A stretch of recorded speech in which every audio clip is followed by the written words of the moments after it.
Hello everyone, I am Priyanka, Assistant Professor, Department of Information Science and Engineering, NMIT. So today we are going to talk about logistic regression. Logistic regression is one of the supervised machine learning algorithm which is used for classification of problem. So it is going to predict the probability of a kind of binary outcome, whether it is yes or no or 0 or 1. So it takes the input features and it works on the linear combination, linear equation. Then it uses those values which is provided by the linear equation to a sigmoid function, and that's how we represents the linear uh, sigmoid function, sigmoid function.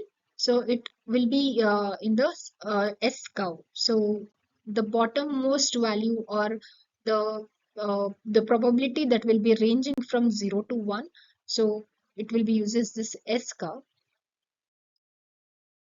We see the difference between linear regression versus logistic regression. Linear regression is going to work on the continuous values, and the logistic regression will be working on the categorical classes. And the linear regression will be finding out to have the best fit line, but logistic regression will be using the sigmoid curve to have all the values.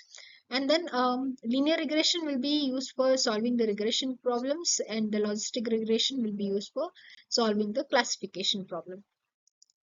So what are the types of logistic regression? We have binomial logistic regression, multinomial, and then ordinal. So for the binomial logistic regression, we have only two classes, whether it is true or false, yes or no, or 0 or 1. For the multinomial, sometimes we'll be having a uh, uh, value named. So it is like more than two unordered classes. Now we can see the example as cat, dog, and sheep. And we have ordinal values, which is more than two ordered classes like low, medium, high, or good, very good, excellent, no, or satisfactory kind of evaluation. We can do it with respect to the logistic regression.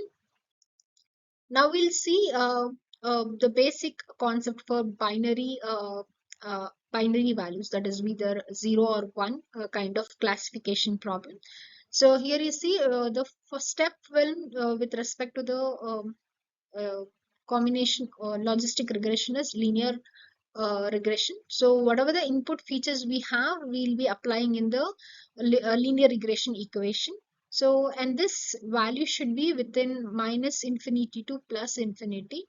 So that should be an real value. So after getting the z value, we'll be putting into the sigmoid function. So it uses the z value to convert from the linear regression equation to the logistic function, and this logistic function decides the range that outcome from the sigmoid should be 0 to 1. So why we are using the sigmoid function? We will be using the sigmoid function to classify the points, and then we'll be putting these points in a S-shaped curve or a sigmoid curve. So if the probability is more, which is close to 1, then we call it as a positive value. If the probability which is close to 0, then we call it as a negative one. So based on this probability of 1 and 0, then we'll be taking our decisions. So if the decision is having, if the probability is greater than or equal to 0.5, then we decide that particular class equals to 1. If the probability is less than 0.5, then we say class is 0. So now we see example, if now the probability value is 0.82, then we are classifying it as a positive class, and p is equals to 0.23, then we are taking it as a negative class. So after that, we have a loss function which will be helping us to find out how much loss we incurred when we calculated the sigmoid value. So that is going to be calculated by this particular formula. So we are going to have the predicted values and then actual values, and then we decide how much difference we have between those two, and then we use a gradient descent to cover those loss. And till now, what we have discussed, it is for binary classes. Now we have the one of the example, one versus rest, which will be used for a concept when we have a multiple classes in the logistic regression classification. So what happens here is when we have a three models, so we'll be going to check for one versus the two different classes. So now you see we have three classes A, B, C. So and I'm going to take A as a one class and B and C as a another class. So next one is B as one class and A and C as a another class. Likewise, we'll be dividing the classes, but it will be having it. It will be taking a more computational complexity. Why? Because if we have only three classes, we are going to do all these combinations. If we have multiple classes, or more than this classes, it will be taking too much of time to calculate the values. So if we take the example for this one versus rest concept, so when it is A class, the one versus rest is 0.15 probability, and for the class B it is 0.60, and for the class C it is 0.25. So which one will be having the maximum probability? That probability will be chosen as a maximum class, and we assign the particular value to that particular class, or we say this is the prediction. So this is for multiple class when we have multiple classes. And next, so as I told you that one versus rest will was having like much more time complexity to calculate all these values. So we have come up with a new concept called softmax logistic regression. So this softmax logistic regression can be used instead of sigmoid when we have a multiple classes to predict. So the softmax function uses a formula, so where the probability of value will be equal to e to the power of z by summation of all the powers e to the power of z. So when we do this summation of this probability calculation, that should be equated to 1. So that will be an equating formula for a softmax logistic regression. Now we see we had a three classes and it has a z value calculated here, and the z value is being assigned to this particular formula, and we got the softmax probability. So when we evaluate the softmax probability, it will be equated to 1. So that we always needs to check. And when we see these values, the class B is having the highest value. So we'll be putting this new equation to this. The prediction is class B. So next we have binary logistic regression for multiple features. So we just take an example. So this is for a binary classification. So problem statement says we want to predict whether the student passes or fails based on the two features. The first feature is the number of hour he studied, and the second one is what is the attendance percentage he is having at that particular subject. So we have two features, and then for that we have given a weights to calculate the linear equation. So we have given the input for the student, which is x1 is equals to 6 hours and x2 is 75% of attendance. So now we see we are applying the first step where we need to calculate the linear equation. So z is calculated w1 into x1, w2 to x2. So W1 was weight was 0.8, and then X1 value is 6, W2 is 0.04, and X2 value was 75, plus minus 5 is a bias value. So where it will, this bias will be helping us to get some non-zero value, so where we can move further and calculate some of the values. If we are not going to add a bias, we'll be end up with having a value called 0 sometimes. So to avoid that, we'll be having a bias. So next, after calculating the linear combination, we have to apply a sigmoid function. So the formula for sigmoid function is this, where is equals to sigmoid of z is equals to 1 by 1 plus e to the power of minus z. So the z was 2.8, and we substitute the value in this z. So we got 0.0608 as my a sigmoid value, and then I apply this to the sigmoid function. So it was, I was getting 0.9427 as my sigmoid after applying sigmoid function. The probability is 0.9427. So once it is the probability of the value is calculated, as we need to check. So now it is 0.94. So according to our formula, if the value is more than 0.5 or equal to 0.5, then we say it is a pass class. That means a positive class. So then the student is passed. So the final classification is the student is passed. So this is for a single or a one row of data. So now we do the same for multiple rows of data set. So now we see we have students A, B, C, D, and we have three features x1, x2, and x3, which is the number of hours he studied and the percentage of attendance he got and what is the IA score that he has got. And finally, we have the result state. This is our Y, which is telling the student passed, student failed, student passed, and student failed kind of result is given. So we need to have this result because when we have calculated or the predicted result, so we need to check whether our predicted result and the actual result is one and the same or it is different. If it is different, then we need to do the gradient descent. So now we see we have given some of the weights to our model parameters. So now we have the weights and the bias is given. So now we have to apply logistic regression formula. So to apply the logistic regression formula, we need the Z value, that is a linear equation value. So we have used this formula W1x1 plus W2x2 and W3x3 plus bias. And then we use this Z value here. So now we are going to compute the predictions row by row, that is student A, B, C, D. Now the student A values is being taken from the data set and then it is multiplied with the weights that is given. So we have got around 0.97950 for the student A where the probability is 75%, which is greater than 0.5. That means the predicted class is pass, but the actual class in the data set is shown as a 0. Now we call it as a wrong prediction. Now y and y cap is different. So we need to calculate the loss here. Same way, student B, again we use the data set values from the we use the data set values and the weights that is assigned. Now we see we have got 0.966 for the student B, which is above 0.5.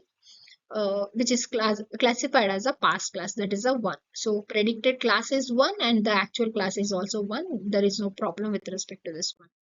And the next one is class student C. So same formula we applied and we calculated. Here the predicted class is 1, but the actual class is 0. That means we have to do the loss calculation here and then we have to update the values by using a gradient descent. And next, a class student D, that is also being calculated. Here the predicted class and the actual class is one and the same. So then it is called as a correct classification. Now you can see now we have to calculate the loss. So the loss formula is given here, and here in this table you can see the actual classes and the predicted class has been shown. So now it has to calculate how much loss that is incurred. So here it is 0 and 0.75, that it is a huge loss, and 1 and 0.97 when you subtract it, it is 0.03, which is a less loss, and then this one is having a huge loss, and then the D is having 0.99. It's like we have a less loss when with respect to the correct classification. The wrong classification is having a higher loss. So then here you see we have calculated the loss for each data set that we had, and then we compare. We have the loss, and then now we are computing the total loss. The total loss is this many values that we have incurred after the y and y cap we got it. So the total loss is 2.182, and average loss we have to find out. So it is the formula that is given. So we have four data sets. So the value is 2.182 divided by 4. So overall it is 0.5455. So it says it has to have the gradient descent. The average loss is 0.5455. That is a 1. And the next one is, it is for multi-class classification. So where we'll be not using a sigmoid function, we cannot use it. So we'll be applying the softmax function. What happens here is, the flow is, first we'll be having an input that is from the data set, and then we have to calculate the logits. After calculate the logits, we apply the softmax function. After applying the softmax function, we need to calculate how much loss is incurred. After the loss is calculated, we have to use a gradient descent to know how much updation we can do. So we do the gradient descent and then update the values and then repeat it until unless all the classes belong to the, or predicted and actual classes belong to the same class. So the first step is defining the problem. So you're going to identify the input features and identify the number of classes that we have and ensure the classes are mutually exclusive. That means one should not depend on another one. So then you're going to prepare the data set. That means we'll be sometimes using the one-hot encoding concept to make it standardization and normalization. After that, as I told you, one-hot encoding we do, and then initialize the model parameters with respect to the weight vector and bias vectors, and then we have to compute the logits. So the logit computation will be happening with respect to the z value, which is the linear equation. Once the logit is calculated, we need to do the prediction. That means y cap needs to be calculated. Once the y cap is calculated, we need to compare the actual value and the predicted value. So now we have calculated y cap. So apply the softmax function and get the probabilities. Once we got the probabilities, now we are going to compute the loss. That is a cross entropy. After doing this, we are going to compute the gradients because we had a loss. Now we have to do the back propagation with respect to weight updation. So for that, we'll be computing the gradients and then we update the parameters that we use for the gradient descent. Once it is done, so we'll be keep repeating this procedure. Uh, like many epochs, it will be done to stabilize that predicted and actual cost should be less. Actual predicted values should be belongs to the same class. So then we finally evaluate the model. To evaluate the model, we'll be using a confusion matrix, accuracy, precision, recall, and F1 score. And then we also plot ROC AUC curve for this.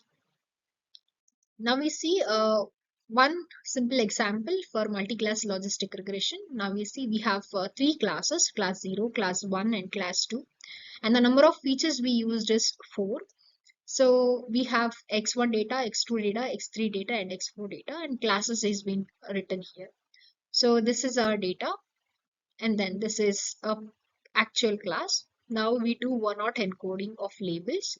So that is for class 0, we did the one-hot encoding as 100, and class 1 we did it as 010, and class 2 we did it as 001.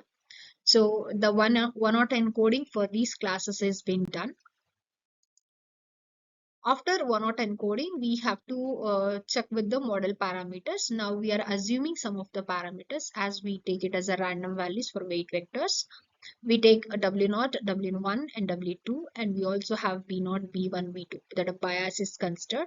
Now we use this weights with our data set what we have. We multiply the values with respect to this weights and the sample that we had in the data set 2314. So then we calculate this probabilities with respect to the Z score, which is we got Z0 0.6, Z1 0.3, Z2 0.8. These are we call it as a logits. So now our logits is 0.6, 0.3, and 0.8. So this sample calculation, what we have done for the logit, should be repeated for all 5 samples that we have taken in the data set. And we should repeat this for all the samples that we have. So then after taking that, the Z has to be substituted in a softmax calculation. So the probability needs to be calculated.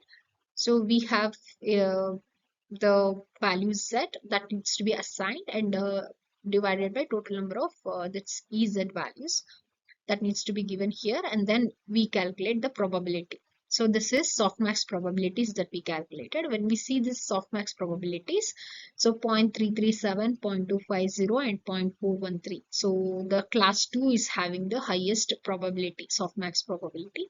So we say this belongs to the class 2, and now we have to check with the actual and predicted class. The actual class is wrong, which is defined as a zero class, but when we have calculated the softmax, it says the class is 2. So there is no matching between the predicted and the actual class. So now we have to calculate the loss.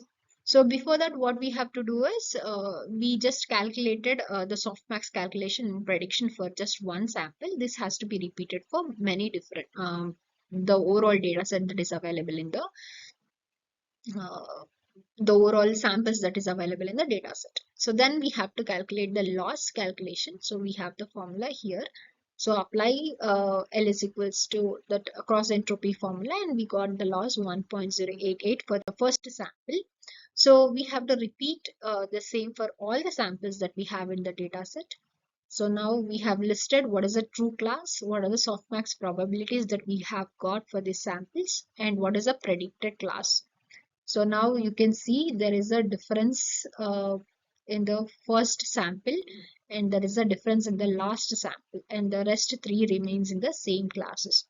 So now for this we need to calculate the loss. After calculating the loss, we need to do the gradient descent. That means the updation of values should be done for this, and then again, we need to calculate the softmax probabilities. We again need to check with the predicted and actual classes and repeat the same. So till we got the same, till we get the same actual class and the predicted class, we should repeat this procedure. So this is how the logistic regression works. And here we have calculated the total loss and the average loss function for the multi-class classification problem of logistic regression.